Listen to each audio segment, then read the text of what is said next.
नमस्कार, मैं हूं शिवानी शर्मा और आप देख रहे हैं कुछ तो है। यहाँ हम आपके लिए लेकर आते हैं कुछ अविश्वसनीय कहानियां। यूं तो हम कई चमत्कार के दावों की पड़ताल कर चुके हैं, लेकिन इस कहानी ने हमारा सिर घुमाकर रख दिया, जो सीधे सीधे विज्ञान को चुनौती दे रहा था। मतलब ये कि एक शिवलिंग के पीछे खंबे की इतनी बड़ी परछाई बन रही है, जबकि सामने कोई खंबा है ही नहीं। इसे शिवलिंग की भी छाया नहीं कह सकते, क्योंकि शिवलिंग पर कहीं भी कोई रोशनी नहीं पड़ती। गर्भगृह का स्थान भी पूरी तरह कोने में, जहां सूर्य की किरणें पहुंच भी नहीं पाती, वहां है। फिर वो परछाई आखिर कहां से बन रही थी? लोगों का कहना यह भी है कि वो परछाई नहीं बल्कि मां पार्वती है, जो छाया बनकर सदैव महादेव के साथ रहती हैं। मामला बेहद पेचीदा था, जिसे समझने के लिए हम उस धाम में पहुंचे और चमत्कार के दावे से जुड़ी हर तस्वीर को देखा। और इन सब के नतीजे में हमें क्या मिला, आप देखिए।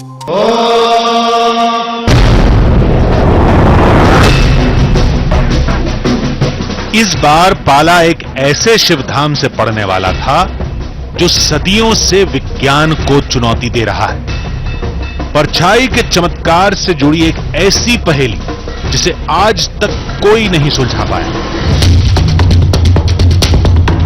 कहते हैं उस धाम में शिवलिंग पर मां पार्वती का अंश साक्षात नजर आता है, जिसकी परछाई लोगों को दिखाई देती है। मान्यता यही है कि छाया बनकर पार्वती हमेशा महादेव के साथ रहती है। कोई लाख कोशिश कर ले, शिवलिंग से उस परछाई को कोई जुदा नहीं कर पाता। सूरज की किरण हो या ना हो, वो रहस्यमयी छाया हमेशा शिवलिंग के साथ जुड़ी रहती है। इस चमत्कार को देखने और परखने के लिए हमें दिल्ली से करीब 1700 किलोमीटर दूर तेलंगाना के नालगोंडा शहर पहुंचना था। गर्भगृह में वो रहस्यमयी छाया कोई खास तरह की पेंटिंग तो नहीं, या ये भी हो सकता है कि वो किसी खंबे की परछाई हो।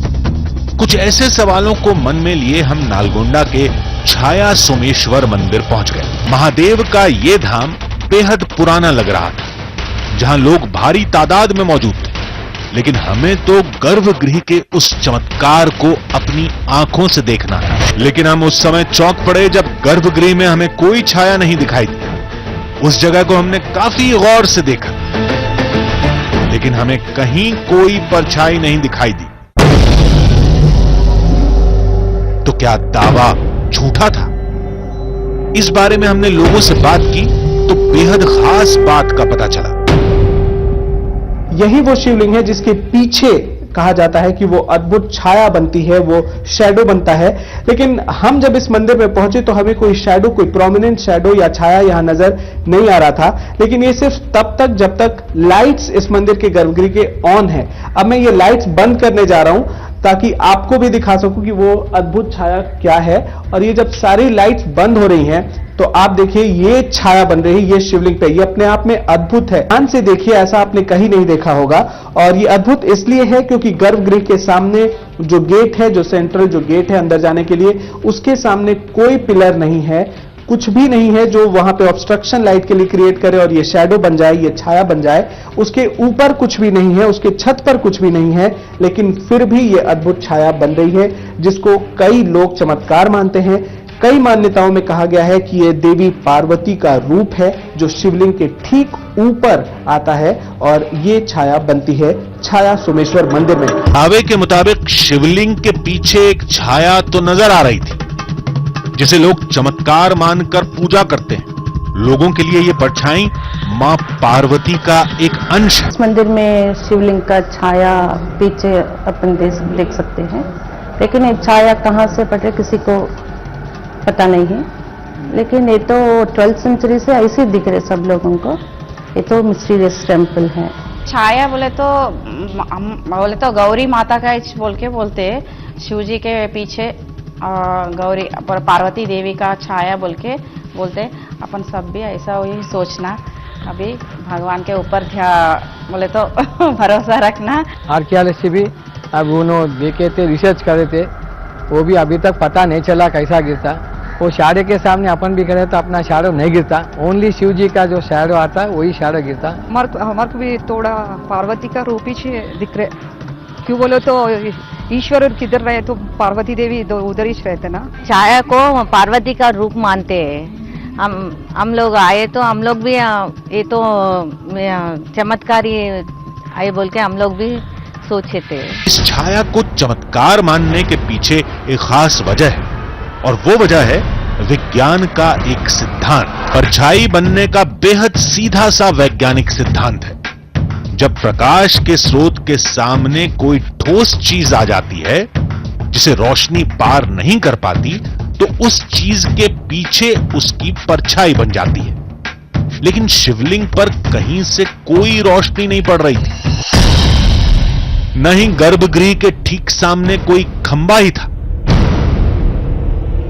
फिर शिवलिंग के पीछे ये परछाई कैसे बन जाती, ये आज तक कोई नहीं समझ पाया। शिवलिंग के ठीक सामने से रोशनी आने का तो सवाल ही नहीं पैदा होता, क्योंकि सामने एक और गर्भगृह है। फिर हमें लगा कि शायद गर्भगृह के किसी सुराख से रोशनी आती हो, जो आम लोगों को नजर नहीं आता।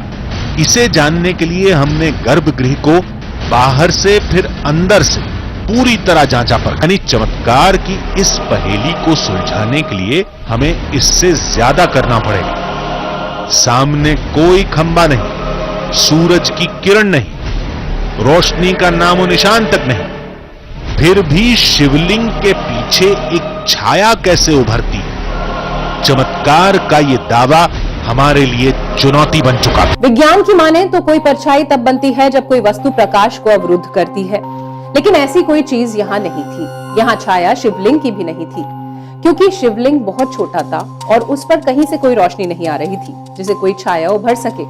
तो वो छाया किसकी थी, कहां से बन रही थी और कैसे बन रही थी, कुछ समझ में नहीं आ रहा था। और तो और ये भी कहा जाता है कि सुबह से लेकर शाम तक ये परछाई एक ही जगह रहती है, अपना स्थान छोड़ती ही नहीं। ये बात भी विज्ञान के बिल्कुल खिलाफ थी। विज्ञान कहता है कि प्रकाश के स्रोत के मुताबिक छाया की जगह बदल सकती है।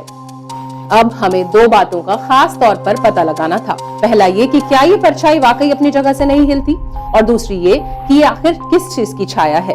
अब पड़ताल शुरू करने का वक्त हो गया था, लेकिन उससे पहले एक बहुत बड़े शक को दूर करना जरूरी था, जो गर्भगृह के सामने खड़े दो खंभों ने हमारे जहन में पैदा कर दिया था। लोग इस छाया को रहस्यमयी बताते हैं, विज्ञान के लिए चुनौती बताते हैं, लेकिन हम नहीं मानते, क्योंकि दिन के वक्त गर्भगृह के सामने भरपूर रोशनी रहती। हो सकता है वो परछाई शिवलिंग के सामने मौजूद इन दो खंभों की हो। ज्यादातर लोग ये मानते हैं कि ये जो दो पिलर्स हैं वो जिम्मेदार हैं उस शैडो के लिए, और इन दो पिलर्स की वजह से ही वो शैडो बनता है, क्योंकि बीच में तो कोई जगह यहाँ पे कोई ऑब्स्ट्रक्शन है नहीं लाइट के लिए। अब इन दोनों के बीच में एक स्पेस है, यदि आप ध्यान से देखें तो ये एक स्पेस है। इन पिलर्स, ये पिलर्स जो है और इसका जो बेस है इस गर्भगृह का वहां पे, और एक दूसरी तरफ स्पेस है। यदि मैं अपने दूसरी तरफ जाऊं तो यहां पर एक स्पेस होगा, एक ये पिलर है और इसके बीच में एक स्पेस है जहां से लाइट अंदर की तरफ जा रही है। इन दोनों के अलावा प्रकाश के प्रवेश करने का कोई जगह नहीं है, कोई अंदर में सुराख नहीं है, कोई खिड़की नहीं है, कुछ भी नहीं है। तो अब हम लोग कोशिश ये करते हैं, जब भी मैं बीच में आ रहा हूं, आप ध्यान देंगे यदि मैं बीच में हूं इन दोनों पिलर्स के, तो भी शैडो उसी जगह पर है, मेरा कोई शैडो नहीं है, कोई ऑब्स्ट्रक्शन और क्रिएट नहीं हो रहा है, वैसे के वैसे ही शैडो है। लेकिन मैं यदि बीच में जाऊं और कोशिश करूं इसको लाइट को ऑब्स्ट्रक्ट करने के लिए, तो शैडो तो अपनी जगह ही है, लेकिन एक साइड एक और शैडो बनता हुआ नजर आएगा आपको, जो थोड़ा ब्लर्ड है, बहुत स्पष्ट विजन नहीं है उसका, लेकिन वहां पे आपको हल्का एक डिस्टर्बेंस दिखाई पड़ेगा। लेकिन फिर भी जो बीच में शैडो है उस पर कोई फर्क नहीं पड़ेगा। मैं यदि इसको ऑब्स्ट्रक्ट कर भी दूं इस लाइट को, तो भी कोई बीच वाले जो शैडो है उस पर कोई भी फर्क नहीं पड़ रहा, वो बिल्कुल अनचेंज्ड है। इसी तरह से दूसरी तरफ यदि मैं जाऊं और यहां पे लाइट को ब्लॉक करने की कोशिश करूं, यहां पे कोशिश करूं कि इन दोनों के बीच में खड़ा हो जाऊं, तो भी दूसरी तरफ एक शैडो जरूर आपको दिखाई पड़ेगा, डिस्टर्बेंस दिखेगा। लेकिन बीच में जो शैडो है, बीच में जो पिलर बन रहा है, जो छाया बन रही है, जो सोमेश्वर के ठीक ऊपर नजर आती है, उसमें कोई चेंज नहीं है, कोई बदलाव नहीं है। हम एक बार फिर खाली हाथ थे, लेकिन हमने हार नहीं मानी थी। मान्यता के मुताबिक सुबह से शाम तक ये परछाई स्थिर रहती है, जबकि प्रकृति का नियम कहता है कि सूरज की स्थिति और गुजरते वक्त के साथ परछाई अपनी जगह बदलती रहती है। लेकिन ये पड़ताल थोड़ी टेढ़ी खीर थी। अब हम करने ये जा रहे हैं कि यदि ये शैडो बिल्कुल स्थिर रहता है, एक ही जगह रहता है, तो हम इस शैडो जो बनेगी, लाइट बंद होने के बाद जो ये छाया बनेगी, उसे मार्क कर लेंगे। और मार्क करने के लिए, चूंकि ये प्रोटेक्टेड मॉन्यूमेंट है, प्रोटेक्टेड साइट है, इसलिए हम कोई चौक का इस्तेमाल नहीं कर सकते, पेंट का इस्तेमाल नहीं कर सकते। तो हमारे पास ये कुछ फूल हैं, ये फूल से हम इन फूल से मार्क करेंगे, जो भगवान शिव के ऊपर चढ़ाया जा चुका है पहले ही, तो मार्क करेंगे उस पिलर को, और उसके बाद लाइट्स को ऑन कर लेंगे, वो पोजीशन मार्क हो जाएगी। जब एक बार पोजीशन मार्क हो जाएगी तो हम अलग अलग वक्त पर देख पाएंगे कि शैडो चेंज होता है या नहीं, वो कंफर्मेशन हो जाएगी। गर्भगृह की लाइट को बंद करके हमने परछाई के दोनों तरफ फूल रख दिए। इसको ऑन करिए। अब सिर्फ आपको ये फूल दिखाई पड़ रहा है, ये पोजीशन है, इसी पोजीशन पे वो शैडो बनता है, ये हमने देख लिया। अब अलग अलग टाइम्स पर आकर के देखेंगे, अलग अलग टाइम पर आकर के देखेंगे कि क्या हो रहा है। फूल के निशान गर्भगृह में छोड़कर हम मंदिर से बाहर निकल गए। फिर हमने मंदिर से जुड़े एक शख्स से बात की। वहां से भी कुछ खास जानकारी नहीं मिली। इतना जरूर मालूम चला कि इस पहेली को सुलझाने की कोशिश पहले भी हो चुकी है। शायद हम उस पहेली को सुलझाने के करीब पहुंच चुके थे। शाम होते ही गर्भगृह में रखे फूलों को देखने का वक्त हो गया था। तो अब आप वक्त देखिए, शाम के 5 बज चुके हैं, 5:15 का वक्त हो रहा है, और हम सुबह से इसे नोटिस करने की कोशिश कर रहे हैं। तो अब जो सनलाइट है वो काफी कम हो चुका है, सूरज की रोशनी मंदिर में प्रवेश करना काफी कम हो चुकी है, और लाइट्स की वजह से हम लोगों को आप देख पा रहे हैं। तो अब हमने जो मार्क लगाया हुआ था, जो निशान लगाया हुआ था, जिससे हम ये देखने की कोशिश कर रहे हैं कि मुख्य शैडो किस तरफ जा रहा है, तो मैं एक बार फिर अब लाइट्स को ऑफ करने के लिए कह रहा हूं। अब लाइट्स को ऑफ करेंगे मेरे असिस्टेंट। अब देखिए, और अब मैं देख पा रहा हूं कि अभी भी ये शैडो ठीक उसी जगह पर है जहां पे हमने शैडो को पहले सुबह बनते हुए देखा था। ये उसी जगह पे शैडो है, शिवलिंग के बिल्कुल सामने, और शिवलिंग तो बीच में रहता है, वो तो अपनी जगह से मूव हो नहीं सकते। तो शिवलिंग के ऊपर ही वो शैडो उसी तरह से बन रहा है, जरा सा भी कोई भी बदलाव नहीं है। जहां पे निशान लगा हुआ था, उन दोनों आउटलाइन जो किया था मैंने निशान लगा करके, उनके अंदर ही ये शैडो बन रहा है, और अभी भी इसका थिकनेस वही है। अगर इस परछाई के बनने की वजह सूरज की रोशनी होती तो ये जरूर अपनी जगह से हिलती, लेकिन ऐसा तो हुआ नहीं। तो क्या इस छाया को दैवीय मान लिया जाए?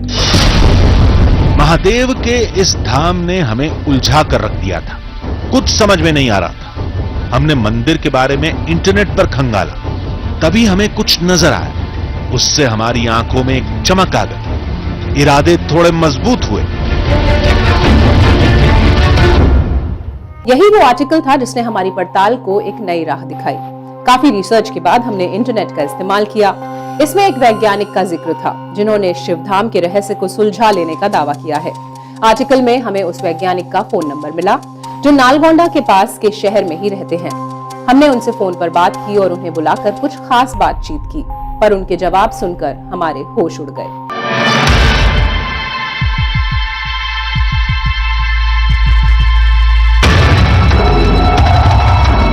ये वो आर्टिकल था जिसने हमारी पड़ताल को एक नई राह दिखाई।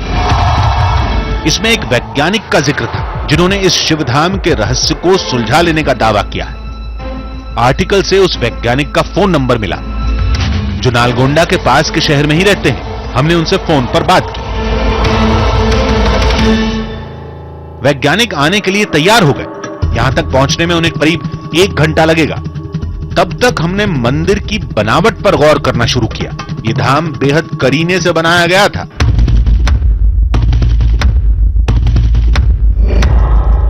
मंदिर की बनावट में एक बात गौर करने वाली थी। पूरे परिसर में गर्भगृह के अलावा कोई बड़ा भवन नहीं था। ये सब देखते समझते परखते समय कब गुजर गया पता ही नहीं चला। कुछ देर बाद वो वैज्ञानिक भी मंदिर पहुंच गए। मनोहर मंदिर पर कई साल से रिसर्च कर रहे हैं। हम काफी देर तक उनके तर्कों को सुनते रहे, समझते रहे। फिर मनोहर ने हमारे पहले सवाल का जो जवाब दिया उसने तो हमारे होश ही उड़ा दी। हमारा सवाल यह था कि वो रहस्यमयी छाया अपनी जगह से हिलती क्यों नहीं। जब मैं टेंपल में आया था जरा थोड़ा हाफ एन आवर में थोड़ा मुझे यकीन हुआ कि ये सोर्स जरूर पूरब से आया होंगे। वो दो प्रकार के होते हैं, सूर्य रश्मि स्कैटर्ड लाइट बोलते हैं और डायरेक्ट सनलाइट बोलते हैं। मुझे मालूम हुआ कि मैं कंक्लूड करा कि ये डायरेक्ट सनलाइट नहीं होता है, क्योंकि डायरेक्ट सनलाइट से छाया हिलती है। सो ये डायरेक्ट सनलाइट का नहीं होता है, ये स्कैटर्ड सनलाइट का होता है। वो स्कैटर्ड लाइट से इस चीज़ों का छाया हिलते ही नहीं, तो छाया निश्चल रहती है। अब दूसरा और सबसे अहम सवाल ये था कि वो छाया आखिर है किसकी, कहां से बनती, कैसे बनती। वैसे मैंने सोचने लगा कि ये कौन सी चीज़ की छाया होती है बोल के मैंने एक्सपेरिमेंट करा। वो 1 महीने में मुझे रिजल्ट आया कि ये छाया एक स्तंभ का नहीं होता है, वो 4 पिलर्स का होता है। 4 पिलर्स का शैडोज छाया मिलके वो पश्चिम वाले गर्भगृह में दीवार में पड़ती है। इसके लिए मैंने एक थर्मोकोल का मॉडल बनाया और पिलर को एक बिग साइज कैंडल्स लेके पिलर जैसा बना के 2 टॉर्च लाइटा लेके मैं 1 महीने तक एक्सपेरिमेंट करके फाइनल मैंने कंक्लूड किया कि ये स्कैटर लाइट से बनता है शैडो और ये 4 पिलर का शैडो है, 1 पिलर का नहीं होता।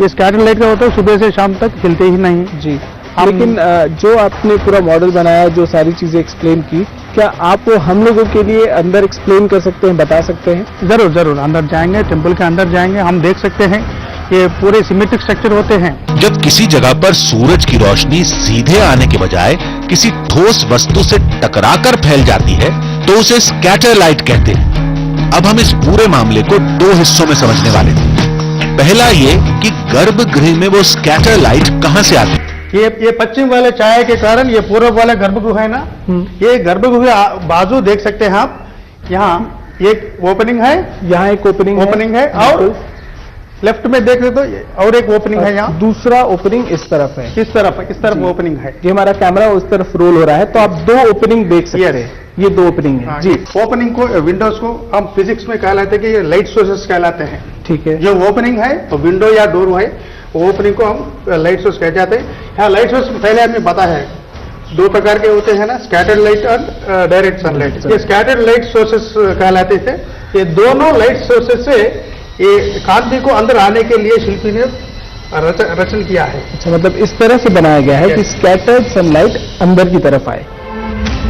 अब बारी ये समझने की थी कि शिवलिंग के पीछे परछाई किसकी और कैसे बनती है। लाइट सोर्सेस से कांति अंदर प्रवेश करके ये दोनों पिलरों में पड़ती है। जी, तो अब ये जो सामने के 2 पिलर्स है, हाँ, ये जो 2 पिलर्स है, हाँ, आप बता रहे इन दोनों पिलर्स पे देख सकते हैं ना, वहां से कांति आके ये दोनों पिलर में पड़ते हैं। ओके, ये दोनों पिलर के छाया और वो दोनों पिलर के ऊपर पड़ते हैं। अच्छा, अब इन दोनों का शैडो इन दोनों पिलर्स के ऊपर पड़ते हैं। ओके, और 4 पिलर के छाया मिलके वो पीछे वाले दीवार में एक छाया के रूप में पड़ते हैं। वाह, तो मतलब ये 2 पिलर्स के छाया का जो शैडो है वो इन 2 पिलर्स पर पड़ रहा है। हाँ। फिर इन 2 पिलर्स का जो शैडो है वो बिल्कुल जो पीछे की जो दीवार है उस दीवार के ऊपर वो शैडो पड़ रहा है, जो हमें नजर आ रहा है। एक ही जगह पे